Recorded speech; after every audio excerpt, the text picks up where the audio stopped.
사랑, 치유, 회복 이런 단어는 듣기만 해도 가슴이 설레기도 하고 사모하는 단어이지만 헌신이라는 단어를 들으면 뭔가 조금 거북스럽기도 하고 부담스러워하기도 합니다.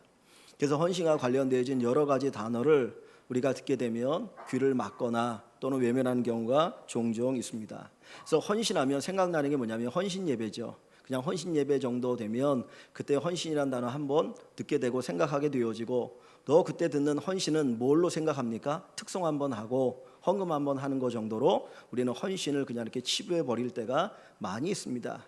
근데 왜 우리가 그렇게 헌신에 대해서 부담스러워하거나 거부스러워하는 이유가 어디 있느냐? 그 헌신의 의미를 잘 모르기 때문입니다.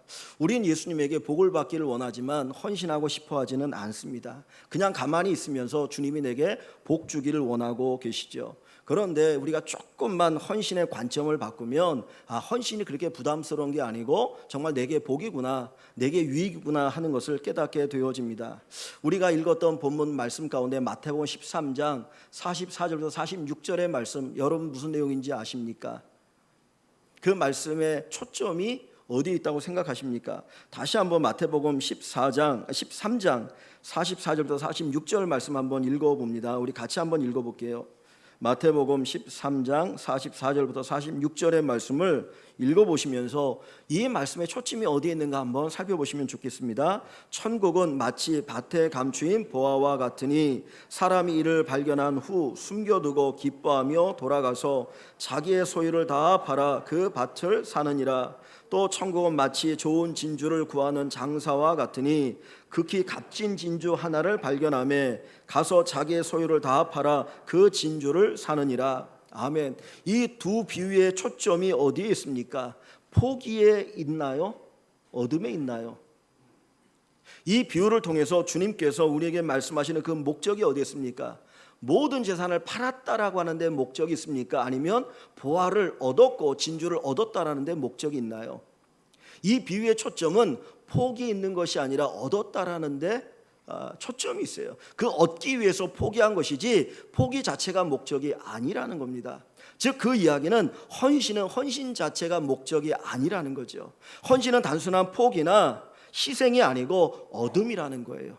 헌신을 통해서 하나님 예비하신 것을 우리가 얻는 겁니다. 그것을 얻기 위해서 좀 포기하는 것이고 좀 희생하는 것이지 희생과 포기 그 자체가 목적이 아닌 겁니다. 여러분들이 투자하시는 분들이 있을 겁니다. 뭐 주식에 투자하거나 뭐에 투자하죠. 투자하는 것이 희생하는 겁니까? 포기하는 겁니까? 아니잖아요. 엄밀하게 보면 더 많은 것을 얻기 위해서 잠깐 내려놓는 것 뿐입니다.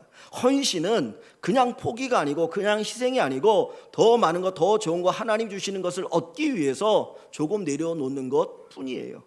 이 사람이 밭을 갈다가 보화를 발견해서 그것을 얻기 위해서 자기 재산을 팔았던 것이고, 이 진주 장사가 더 좋은 진주를 얻기 위해서 자기 재산을 파는 것이지 재산 판 그 자체가 목적이 아니라고 하는 것입니다.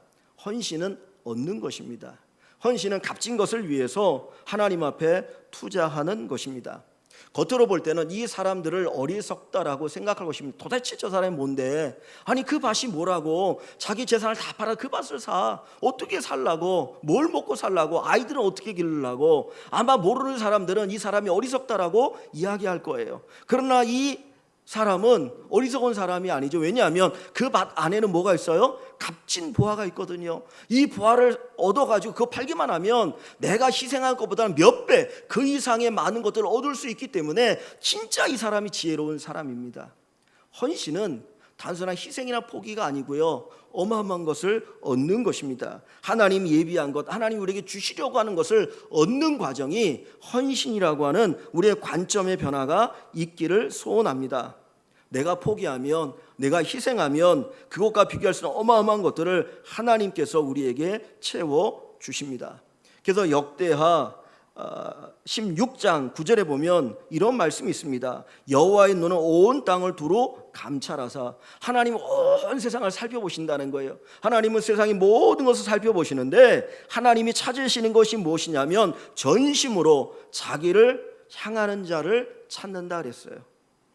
하나님께서 모든 세상을 보시는데 하나님의 관심이 어디에 있느냐? 전심으로 하나님을 향하는 사람들.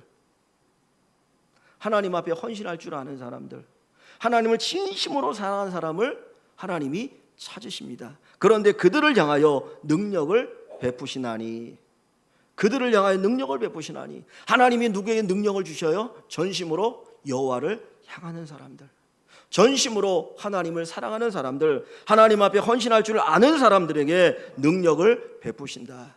이게 바로 헌신의 복입니다.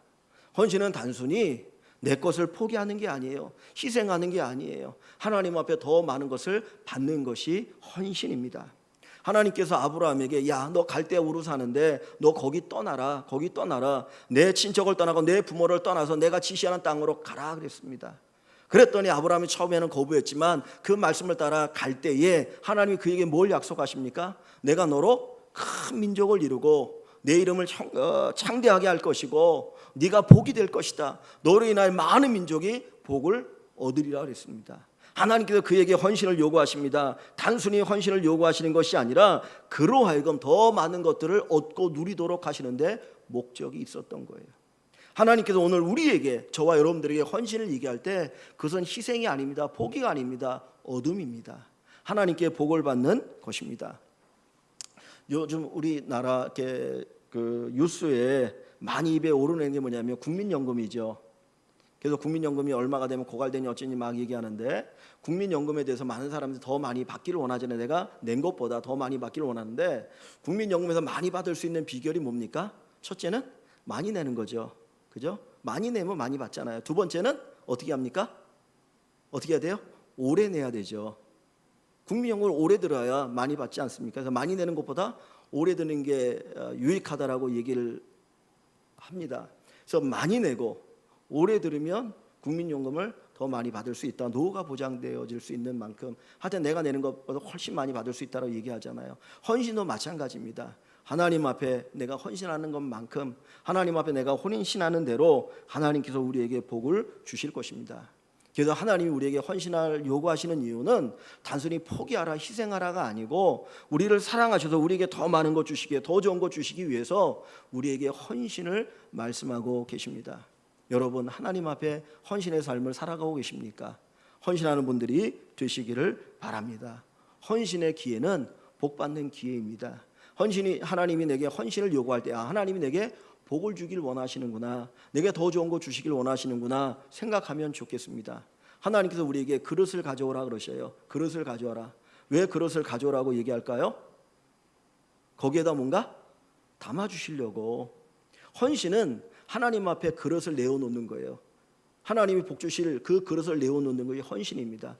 큰 헌신이, 오래된 헌신이 큰 그릇이 되어서 하나님의 복을 많이 받을 수가 있고 채울 수가 있습니다. 우리 모든 성도 여러분들이 하나님 앞에 헌신의 삶이 되어서 하나님 주신 놀라운 축복을 받아 누리시기를 주의 이름으로 간절히 축원합니다. 우리가 헌신을 희생이나 포기로 생각하게 되어지면 내가 헌신하는 만큼 우리는 교만해져요. 내가 이만큼 포기했는데, 이만큼 희생했는데 이 정도면 괜찮지 않아? 그리고 교만해져요. 교만해지면 누구를 멸시합니까? 헌신하지 못하는 사람들. 야, 그것 가지고 되겠어? 이 정도는 해야지. 그러면 다른 사람들이 헌신하지 못할 때 그 사람을 깔볼 수가 있다는 거예요. 그런데 정말 헌신이 희생이야 포기가 아니라 하나님 주시는 복이라고 한다면 그것에 대해서 감사하는 마음을 가지고, 하나님, 내게 헌신할 수 있는 기회를 주시니 감사합니다. 나로 하여금 봉사할 수 있는 기회를 주시니 감사합니다. 나로 하여금 드릴 수 있는 기회를 주시니 감사합니다. 나로 하여금 이런 것들을 할 수 있는 기회를 주시니 감사합니다. 그리고 감사의 고백이 넘치게 되어질 줄 믿습니다. 우리 온 교회 성도 여러분들이 정말 하나님 앞에 헌신하는 사람이 되길 원합니다. 어떤 사람의 눈을 의식해서가 아니고, 목사의 눈이나 장로님이나 권사님, 집사님의 눈을 의식해서가 아니라 하나님을 바라보면서 하나님이 내게 복을 주실 것을 믿으시고 그리고 헌신하시는 귀한 축복의 역사가 있기를 주의 이름으로 간절히 축원합니다. 오늘 본문의 말씀을 보면 하나님께서 헌신을 권면하십니다. 로마서 12장 1절로 가보시면, 그러므로 형제들아, 내가 하나님의 모든 자비하심으로 너희를 권하노니 너희 몸을 하나님이 기뻐하시는 거룩한 산 제물로 드리라. 이는 너희가 드릴 영적 예배니라 그랬습니다. 이 로마서 12장 1절은 우리에게 헌신을 권면하고 계셔요. 그런데 12장 1절에 어떻게 시작되어집니까? 그러므로 그랬어요. 그러므로 그러므로라고 하는 것은 앞에 있는 모든 내용에 대한 결과로 이야기하는 거예요. 근데 로마서 1장부터 11장의 내용을 한마디로 얘기하면 구원을 이야기합니다. 구원. 죄인 된 우리를 하나님이 구원하셨다. 그 구원에 대한 감사 감격을 가지고 너희가 헌신하라는 거예요. 구원받은 내가 하나님 앞에 할 수 있는 게 뭐냐? 우리의 몸을 드리는 헌신입니다. 하나님께서 구원해 주셨으니까 그 구원에 대한 감사함으로 헌신하게 되는 거죠. 여기 자비하심이라는 단어가 있습니다. 이 자비라고 하는 단어를 다른 말로 바꾸면 사랑이라는 말이에요. 하나님이 나를 사랑하시니, 하나님이 나를 사랑하신 나도 하나님을 사랑하길 원합니다. 우리의 하나님을 향한 사랑은 뭘로 표현되어지는 거예요? 헌신으로 표현되어지는 거예요. 좀 전에 우리 찬양대가 너무나 아름다운 찬양을 드렸는데 하나님의 사랑을 뭐라고 했습니까? 끝이 없단다. 하나님의 사랑 끝이 없단다. 영원하며 끝이 없다라고 얘기하잖아요. 근데 그 사랑이 누구에게 부어진 겁니까? 나에게 부어진 거예요. 여러분들에게 부어진 거예요. 내가 하나님의 어마어마한 사랑을 받았기 때문에 그 사랑을 받아서 너무나 감사하니까, 너무나 감격스러우니까 내가 할 수 있는 것이 뭐냐? 이 몸을 가지고 주님을 영화롭게 하는 것이고 주님을 기쁘시게 하는 거니까 내가 헌신하자, 이렇게 되어지는 거예요. 그래서 바울은 하나님의 모든 자비하심으로 너희를 권하노니 너희가 헌신하라고 이야기합니다. 여러분들이 주님의 사랑을 아십니까? 하나님이 나를 얼마나 사랑한지 아십니까? 하나님 우리를 구원하실 뿐만 아니라 오늘날까지 우리를 인도하셨고 우리를 보호해 주시는 분이에요. 마지막 저 영원한 천국에 갈 때까지 우리를 보호하시고 인도하여 주시는 분입니다. 사랑으로 우리를 덮어주시는 분입니다. 그 하나님의 사랑이 우리를 덮고 있기 때문에 우리는 그 사랑에 감사하여서 하나님 앞에 헌신하게 되어지는 겁니다. 여러분, 하나님의 은혜를 아십니까? 하나님의 사랑을 아십니까? 그렇다면 헌신의 마음을 가지고 살아갈 수 있기를 바랍니다. 그 찬송가 3장 11절에 이런 가사가 있습니다. 여러분, 이렇게 제가 이렇게 보면 저 자신부터 그런 생각이 드는데, 이 찬송을 어떤 찬송을 부르냐 보면 그 사람의 믿음을 알 수 있어요. 그 사람들이 어떤 믿음을 가지고 있고 어떤 신앙생활을 하는가 하는 것을 알 수 있거든요. 과거에 우리 어른들이 불렀던 찬송과 오늘날 젊은 사람들이, 오늘날 성도들이 부르는 찬송은 너무나 달라요. 그 가사의 내용이 다르거든요. 제가 이 311장을 언제 불렀느냐면 우리가 예배를 드리면 헌금을 드릴 때 헌금송으로 즐겨 불렀던 찬송인데, 오늘날은 저도 잘 안 부르고 여러분들은 거의 안 부르고. 근데 이 찬송의 가사가 어떠냐면 311장 여러분들 한번 보시면 이런 가사입니다. 내 너를 위하여, 주님이 하시는 말씀을 찬송으로 여기 이제 기록한 거예요. 내 너를 위하여 몸 버려 피 흘려 내 죄를 속하여 살 길을 주었다. 널 위해 몸을 주건만 너 무엇 주느냐? 널 위해 몸을 주건만 너 무엇 주느냐? 아버지 보좌와 그 영광 떠나서 밤 같은 세상에 만 백성 구하려 내 몸을 희생했건만 너 무엇 하느냐? 내 몸을 희생했건만 너 무엇 하느냐? 죄 중에 빠져서 영 죽을 인생을 구하여 주려고 나 피를 흘렸다. 내 죄를 대속했건만 너 무엇 하느냐? 내 죄를 대속했건만 너 무엇 하느냐? 한없는 용서와 참사랑 가지고 세상에 내려와 값없이 주었다. 이것이 귀중하건만 너 무엇 주느냐? 이것이 귀중하건만 너 무엇 주느냐? 주님께서는 우리를 위해서 한없이 주었다는 겁니다. 다 주었다는 겁니다. 내가 너를 위해서 내 목숨까지 다 주었다. 그런데 너는 나를 위해서 뭐 주었느냐? 너는 나를 위해서 무엇을 했느냐라고 우리에게 물으십니다. 이 물음에는 뭐가 있어요? 하나님의 헌신을 요구하시는 그 마음이 담겨 있다라는 것입니다. 우리의 몸은 엄밀하게 따지면 내 것이 아니라 그랬습니다. 하나님께서 값주고 사신 것입니다. 하나님의 아들 예수 그리스도의 값을 주시고 우리의 몸을 사셔서 이제 주님의 몸이기 때문에 주님께서 우리에게 그 몸을 달라고 우리에게 말씀하고 계시는 겁니다. 사랑하는 성도 여러분, 우리가 받은 은혜가 큽니다. 우리가 받은 사랑이 큽니다. 누군가 나를 위해 대신 죽어도 우리를 구원할 수 없어요. 누군가 나를 위해서 처참하게 죽을지라도 우리를 천국으로 들어가게 할 수 없어요. 그런데 하나님의 아들 예수 그리스도가 십자가에 죽으셔서 자기의 몸을 찢으시고 피를 흘리셔서 우리가 구원을 받았습니다. 하나님의 사람이 되었습니다. 하나님의 자녀가 되었습니다. 영원한 천국에 들어가게 되었습니다. 그러기에 그 사랑을 기억하면서, 내게 베풀어 주신 그 사랑을 기억하면서 우리가 헌신의 삶을 살아가야 하는 것이고 살아가게 되어질 줄 믿습니다. 여러분, 여러분이 받은 은혜를 아십니까? 여러분이 받은 은혜를 아십니까? 동물도 자기가 받은 사랑은 안다고 하잖아요. 사람들이 동물을 많이 키우는데 그 이유가 뭐 여러 가지가 있지만 한 가지 이유가 있는데, 사람은 은혜를 모른대요. 사람은 그렇게 은혜를 줘도 은혜를 모르고 배신하고 배반하는 사람이 많은데, 동물은 자기를 사랑해 주는 것만큼 주인을 사랑한다는 거예요. 자기가 주인에게 사랑받는 것만큼 사랑한다는 거죠. 그래서 어떤 개는 주인에게 너무나 큰 사랑을 받으니까 자기가 죽으면서까지 주인을 살리는 경우가 있다고 하잖아요. 내가 은혜를 알면, 내가 받은 은혜를 알면 우리가 가만히 있을 수가 없다는 거예요. 여러분 다시 마태복음 13장을 한번 가보십시오. 여기 보시면 이 14절과 15절 16절 44절과 45절 46절 두 개의 비유 속에서 반복 같이 발견되진 단어가 있습니다. 자 보세요. 44절 보시면 천국은 마치 밭에 감추인 보화와 같으니 사람이 이를 발견한 후, 이를 발견한, 뭘 발견했어요?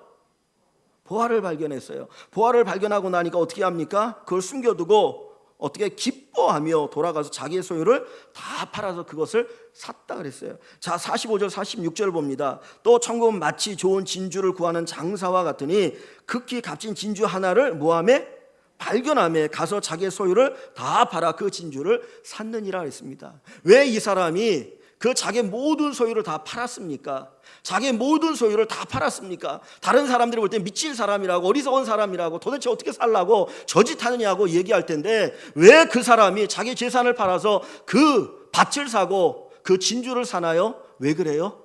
거기서 뭘 발견했어요? 그죠? 보화를 발견하고 값진 진주를 발견했기 때문이에요. 발견한 사람이, 본 사람이 그거를 파는 거예요. 내가 받은 은혜를 발견할 때, 내가 받은 사랑을 발견할 때, 정말 하나님이 내게 주신 그 사랑을 발견한 사람만이 헌신할 수가 있는 겁니다. 헌신은 아무나 하는 게 아니에요. 내가 얼마나 큰 사랑을 받았는지 아는 사람, 나 같은 죽을 죄인이 하나님의 은혜로, 하나님의 사랑으로 구원받았다는 그 사실을 아는 사람만이 헌신할 수 있는 거예요. 그래서 헌신이 복입니다. 헌신은 복이에요. 아, 내가 이미 이런 복을 받았구나, 이런 큰 복을 받았구나 깨닫는 것이 바로 헌신입니다. 누가복음 7장에 보면 예수님이 그 베단이라고 하는 마을에 가셨다가 문둥이 시몬의 집에서 이제 그 식사를 하게 되었어요. 초대를 한 겁니다. 예수님, 우리 집에 와서 한번 식사하고 가십시오. 그래서 초대를 하는데 갑자기 한 여자가 뒤쪽으로 이렇게 들어오더니 예수님 앞에 무릎을 꿇었어요. 그리고는 예수님의 발에다가 눈물을 툭툭 흘립니다. 우리는 보통 밥을 먹을 때 이렇게 앉아서 밥을 먹잖아요. 근데 유대인들은 비스듬하게 누워서 밥을 먹었어요. 이렇게 비스듬히 누우니까 머리가 여기고 발이 여기 있다. 그러면 발이 다 보이거든요. 예수님의 발치에 와가지고는 그냥 아무 말도 없이 눈물을 툭툭툭툭 흘립니다. 너무 이상한 광경이죠. 그래도 조금 있다가는 자기가 준비한 아주 값진 향유, 그거를 예수님의 발에다가 붓고 자기의 머리털로 그 예수님의 발을 씻기는 거예요. 유대인들은 샌들을 신고 다녔습니다. 그래 먼지가 뽀얗게 묻어가지고 가장 더럽거든요. 그런데 그 여인은 눈물을 흘려서 예수님의 발에 떨구었고 향유를 부어서, 여인의 가장 아름다움이 머리인데 그 머리를 풀어서 예수님의 발을 씻는 거예요. 그런데 그 장면을 보았던 그 주인 시몬이 예수님에게 뭐라고 말하냐면, 어찌 선지자가 돼도 가만히 있느냐, 이 여자가 어떤 여자인 줄 아십니까? 이 동네에서 소문난 주인인데 어찌 선지자 돼갖고 그것도 모르고 그냥 가만히 있습니까? 라고 그 여인을 비난하고 예수님을 비난하는 거예요. 그때 예수님이 하신 말씀이 있어요. 야, 내가 네 집에 손님으로 초대되어 왔는데 너 나에게 발 씻을 물도 주지 않지 않았느냐 그래요. 일반적으로 손님이 오면 하인들을 통해서 발을 씻겨줍니다. 아니면 발 씻을 물을 주고 발을 깨끗하게 씻으십시오 그러는데, 예수님에게 하인을 통해서 발 씻겨주지도 않았고 발 씻을 물도 주지 않았다는 거죠. 근데 이 여자는 나의 발을 씻기 위해서 눈물을 흘려 내 발을 씻었고 거기에 아주 값진 향유, 이건 뭐 돈으로 살 수 없는 어마어마한 향유를 부어서 내 발을 닦였다라는 거죠. 그러면서 하는 이야기가 이런 비유를 하셔요. 야, 어떤 사람이 한 50데나리온 빚을 진 사람이 있어. 한 데나리온은 하루 품삯입니다. 그러니 뭐 한 50일 정도 일을 해서 용서받을 수 있는 거예요. 그런데 어떤 사람이 500달란트를 빚졌는데 다 탕감을 받았다. 달란트는 한 달란트가 6,000데나리온이에요. 6,000일을 해야 벌 수 있는 돈이거든요. 그러니까 50데나리온과 5만 달란트 만약에 비교해 보면 상상이 안 되잖아요. 근데 어느 사람이 그 두 개를 다 용서해 줘서 탕감해 줬어요. 그럼 누가 더 감사하겠습니까?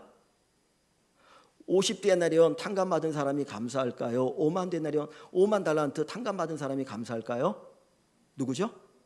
5만 데나리죠. 5만 달란트 이거는 갚을 수가 없는 어마어마한 금액이거든요. 그걸 용서해 줬으니까 얼마나 감사합니까? 그러면 주님이 하신 말씀이 이 여자가 자기의 죄를 다 용서받은 것에 대한 감사함으로 내게 이런 일을 행하였다는 거예요. 시몬이라는 사람은 문둥병자였어요. 문둥병자였는데 나은 거거든요. 여러분 생각해 보시면 문둥병자는 사람 취급받지도 못했습니다. 문둥병에 걸리면 동네에서 쫓겨났어요. 그런데 그 사람이 문둥병이 나았거든요. 그럼 얼마나 하나님 앞에 감사해야 됩니까? 근데 감사의 마음이 없어요. 이 여자는 어떤 죄를 지었는지 모르지만 그러나 내가 죄 지은 것에 대한 감사함, 너무나 그게 감사하니까 눈물을 흘려서 예수님의 발을 씻겼고 자기가 이제까지 그렇게 준비했던 1년 넘게 준비했던 그 돈을 가지고 사는 향유를 예수님의 발에 부으면서 감사를 표시합니다. 헌신이에요. 헌신은 내가 받은 은혜를 아는 거예요. 내가 얼마나 큰 죄인이었는지, 내가 아무리 애를 써도 구원받을 수 없는데 하나님이 나를 이렇게 사랑하셔서 나를 구원해 주셨구나. 그거를 아는 사람이 하나님 앞에 헌신할 수 있습니다. 그래서 헌신이 복인 거예요.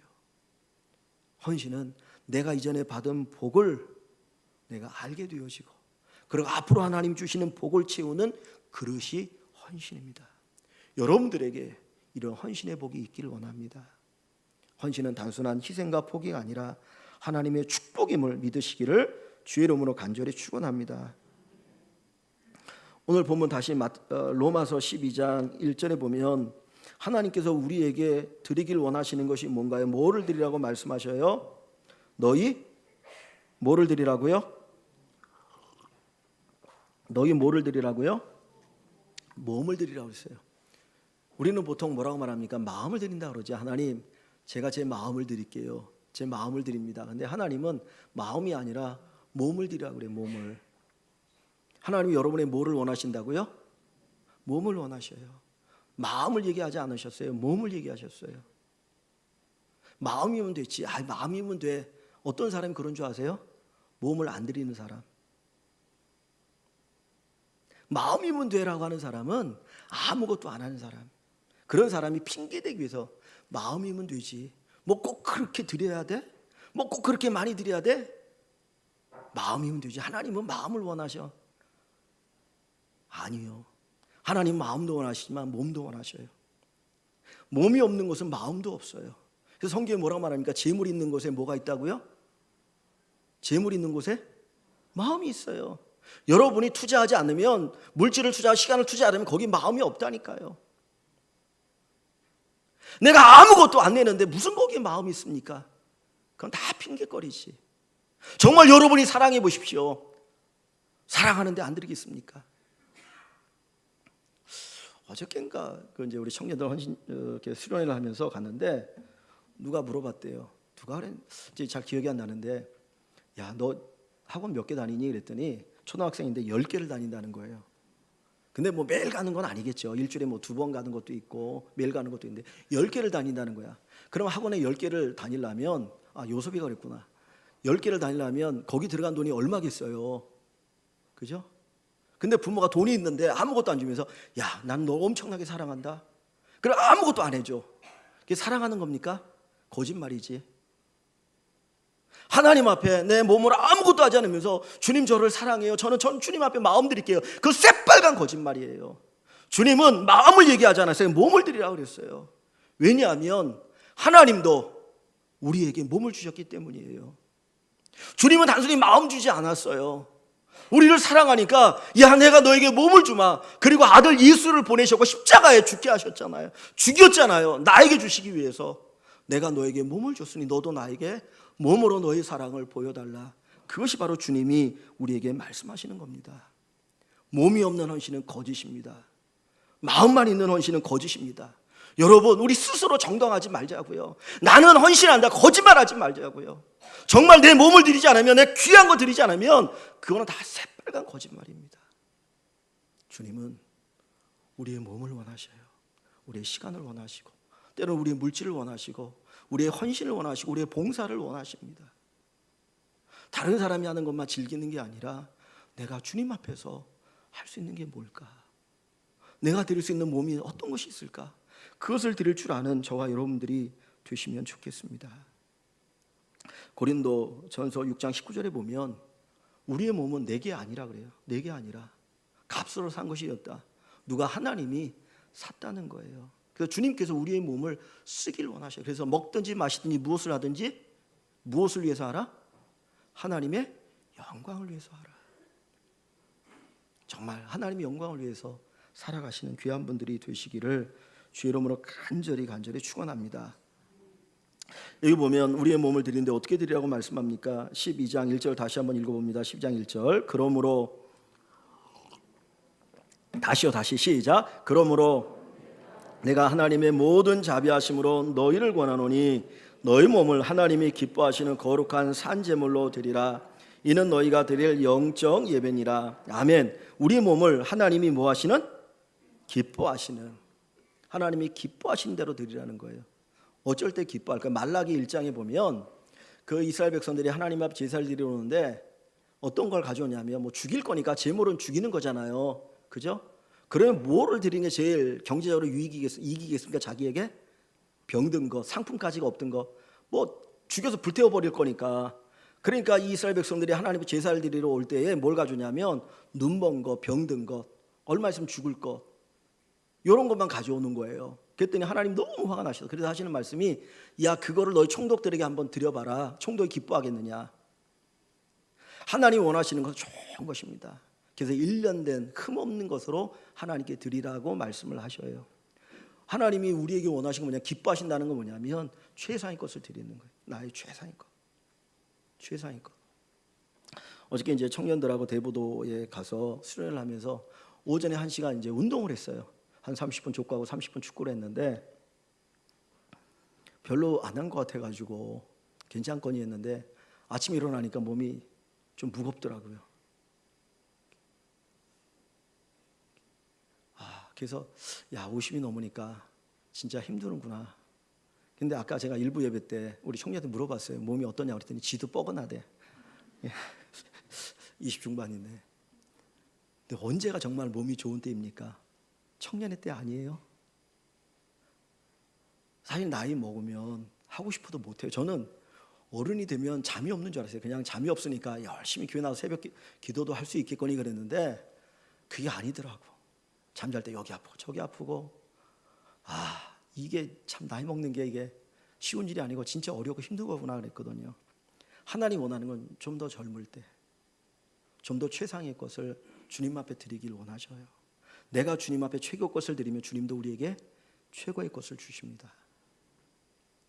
이왕이면 좀 더 젊을 때, 이왕이면 좀 더 있을 때, 이왕이면 좀 더 내가 뭔가 살아 움직일 때 그때 드렸으면 좋겠어요. 정말 다 끝나고 이제 할 일 없어가지고 그때 뭐 하지? 이제 교일이나 해볼까? 뭐 그런 분들은 우리에게 없는 줄 압니다. 근데 그게 아니고 내가 바쁘지만 그래도 내 시간에 최고의 것을 하나님 앞에 드리겠다. 내가 없지만 그래도 주님이 내게 주셨으니 내가 최고의 것을 요거 드려야지. 그 마음이 하나님이 기뻐하는 헌신입니다. 거룩한 것을 드리라. 거룩이 뭡니까? 거룩은 구별이에요. 구별해서 드리는 거예요. 요즘은 모르겠습니다. 예전에는 어른들이 헌금을 드릴 때 그냥 드리잖아요. 여러분 헌금을 드릴 때 어떻게 드리십니까? 그냥 내가 있는 것 가운데 드립니까? 아니면 그 중에서 그래도 빳빳한 거 드리십니까? 우리가 11조 드리죠. 11조 드릴 때 어떻게 드립니까? 먼저 떼어놓고 드리잖아요. 옛날에 어른들은 빳빳한 정말 새 돈이 없으면은 그 돈을 물 뿌려가지고 다림질해가지고 드렸어요. 그렇다고 가치가 더 높아지는 거 아니에요. 그러나 구별해서 하나님을 사랑하는 마음으로 하나님이 기쁘시게 해드리기 위해서 그렇게 드렸다라는 거예요. 하나님은 우리의 헌신을 원하셔요. 우리의 헌신을 기뻐하셔요. 그래서 여러분들 찬송가 213장에 보면 주님이 이렇게 우리에게 말씀하는 찬양이 있습니다. 213장의 가사를 제가 '나의 생명 드리니 주여 받아 주셔서 세상 살아갈 동안 찬송하게 합소서. 손과 발을 들이니 주여 받아주셔서 주의 일을 위하여 민첩하게 하소서. 나의 음성 들이니 주여 받아주셔서 주의 진리 말씀만 전파하게 하소서. 나의 보화 드리니 주여 받아주셔서 하늘나라 위하여 주 뜻대로 쓰소서.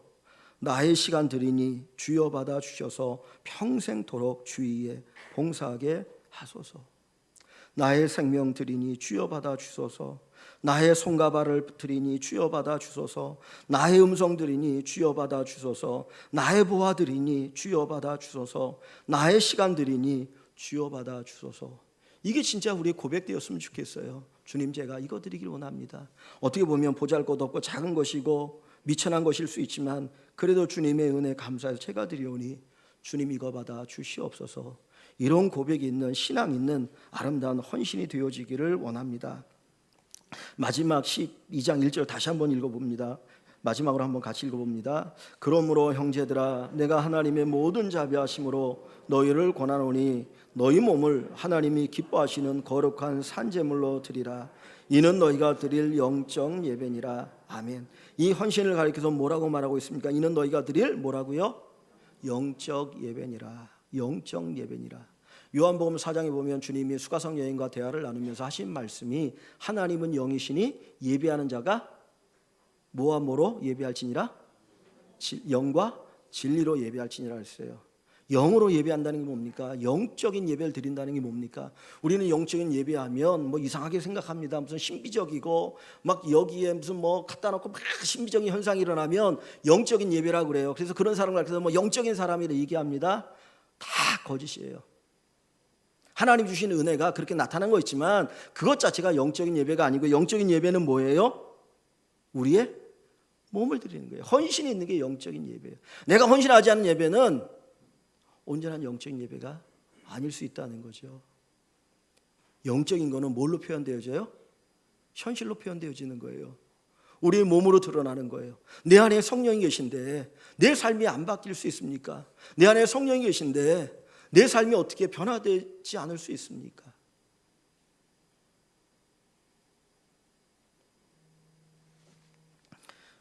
청년들하고 금요일 날 밤에 이제 대보도로 가서 수양관에서 하고 이렇게 오면서 제가 속으로 마음에 이렇게 고마웠던 것 하나 가지가 있는데 뭐냐면, 이제 설교사님이 같이 갔는데 갈 때 올 때 다 운전을 했어요. 저도 젊을 때는 운전하겠는데 나이가 먹으니까 진짜 못하겠더라고요. 근데 갈 때 한 1시간 반, 올 때 2시간 넘게 운전하는데 제가 한쪽으로 속상했던 거는 우리 청년들 뭐 다르게 하지 않았으면 좋겠는데 운전한 청년들이 여럿 있어요. 근데 전사님 제가 운전할게요. 그런 사람이 하나도 없더라고. 난 그게 되게 싫었어요.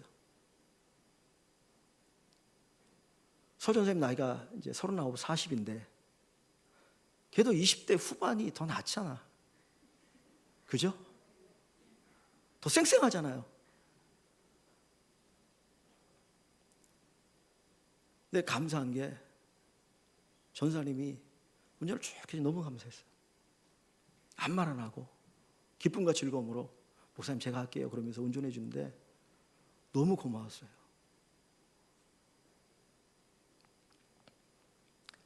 영적이라고 하는 거는 그런 게 영적인 거예요. 그게 영적입니다. 여러분이 영적이라는 걸 뭘로 증명할 수 있겠어요? 내 삶에 성령의 역사가 없는데 뭘로 그걸 증명할 수 있겠습니까? 영적인 거는 현실로 표현되어져요. 삶으로 표현되어져요. 그게 영적인 것이고 영적인 예배입니다. 주님은 영적인 예배가 뭐냐? 너희 몸을 하나님이 기뻐하시는 거룩한 산제물로 드리는 거야. 의일강의 모든 식구들이 아름다운 헌신이 있기를 주의 이름으로 간절히 축원합니다. 기도합니다. 살아계신 하나님,